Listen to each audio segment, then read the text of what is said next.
Retired UFC fighter Vaughn Lee sat weeping in the stands inside Scottsdale's Fight Ready gym, reflecting on the physical and emotional pain of cage fighting. Lee said he had been pretty lucky that a fractured orbital bone, the structure around the eyeball, was the most significant injury of his 15-year fighting career. However, as a result of that injury, Vaughn said he experienced double vision for the last 2 years of his career and still has trouble seeing today. "It's like I'm looking at two TVs," Lee said. "I can see you here, and I can see you there. It depends on which one I want to focus on. And it changed my perspective on life and myself. It's like, wow, I'm inside this body looking out." While wiping away tears, Lee talked about the injuries he suffered, as well as those he inflicted on others in the sport he loves. In addition, he talked about how that violence drove him away. "I thought about my opponent and I thought, if I beat him, he would feel what I felt. It would send him into depression," Lee said. "I didn't want that for my opponent. It makes me emotional." There is not much that is pleasurable about suffering significant injuries while often receiving unequal compensation in the sport of mixed martial arts. However, there is something about mixed martial arts that builds an undeniable amount of passion and resilience among athletes competing in the sport. It's a passion that can lead to pain and injury, according to Austin Schoen, a chiropractor and strength coach at Fight Ready. "They all overtrain," Schoen said. "Every day of my life is a constant battle to try to convince mixed martial arts fighters to do less. Injuries are a part of every sport, and what mixed martial arts fighters do in the next 24 to 48 hours after a fight is crucial. Once a fighter leaves the octagon, whether they win or lose, they are taken to a holding area in the backstage section of the venue, where they are seen by a doctor hired by the event organizers. After an evaluation, the doctor informs the fighter of any injuries he or she detects and instructs the fighters to seek additional treatment when necessary. Once that is completed, the wrestlers are left to their own devices. To assist wrestlers in the recovery process, individualized and detailed care plans are created for each athlete based on their wrestling style, the severity of their injuries and previous injuries, if any. Since mixed martial arts is a violent sport, full head-to-toe evaluations should be performed about 14 days after the fight.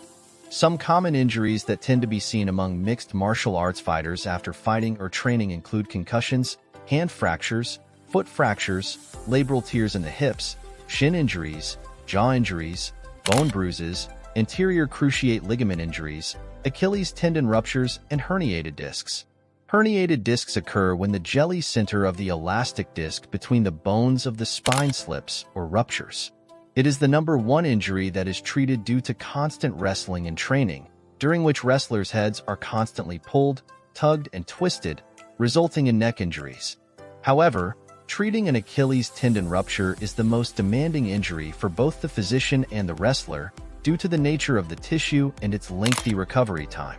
Unlike anterior cruciate ligament injuries in the knee, which often allow fighters to continue certain workouts, an Achilles tendon rupture limits fighters to performing only upper body exercises due to the severity of pain in the lower extremities.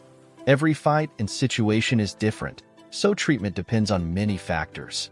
But Bellator's Bryce Logan, who also teaches and coaches at Fight Ready, said, "It feels like you've played the hardest soccer game of your life after competing in the octagon.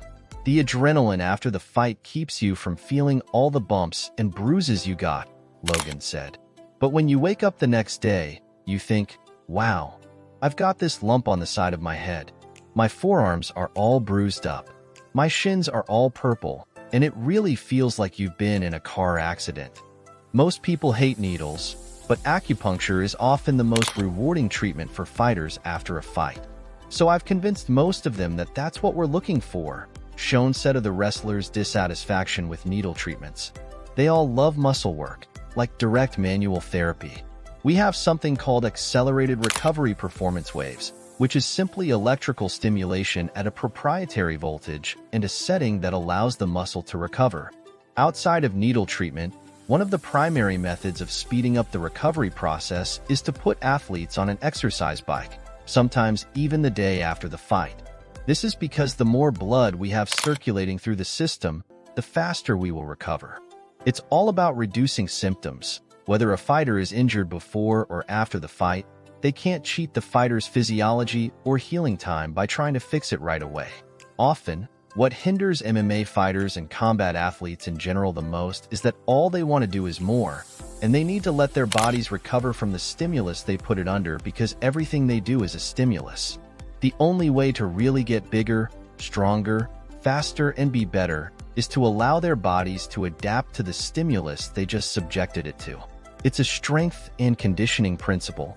Henry Cejudo, an Olympic gold medalist and former champion in two weight divisions in the UFC, bantamweight and flyweight, who grew up in the Maryvale neighborhood of Phoenix, takes a pragmatic approach. Injuries and pain go hand in hand with the sport as much as victory and defeat. Cejudo came out of retirement in May to face Aljamain Sterling for the bantamweight title at UFC 288, but lost by split decision. Whether you win or lose, there are going to be injuries, Cejudo said. But sometimes you have to endure the pain, because no pain, no gain. This can be seen as a good reminder that what you do is real.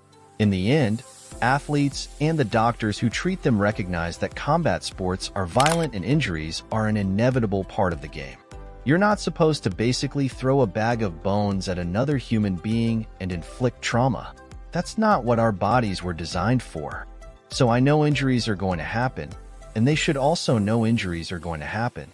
They just get fixed later, and they'll probably get hurt on the next one and the one after that. As long as it's not something that puts them out for months of training, they're ready to fight again in a scant 4 months.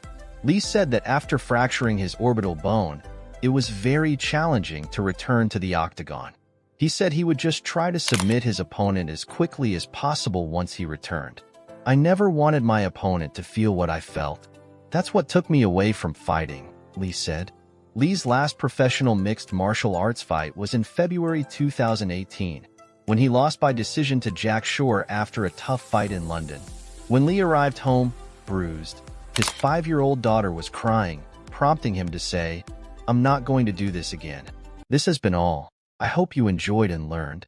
Don't forget to like, subscribe, and activate the bell because that small gesture helps in a huge way to increase this great family. That said, see you in the next video.